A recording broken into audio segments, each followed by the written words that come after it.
তোমার সাথে শেষবার কথা হয়েছিল একটা সাধারণ দিনে, সাধারণ কথাই।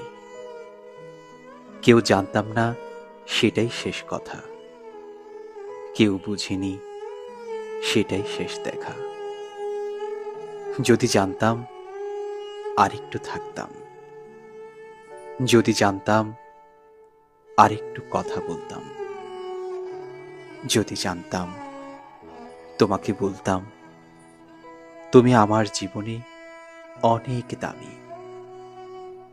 কিন্তু জানিনি, বলিনি, আর এখন বলার সুযোগ নেই।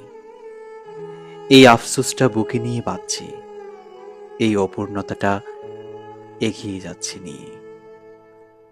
জীবনে অনেক কিছু শেখা হয় দেরিতে, এটাও শিখলাম দেরিতে। প্রিয় মানুষকে সময় মতো বলতে হয়, তুমি আমার কাছে অনেক বেশি, অনেক বেশি।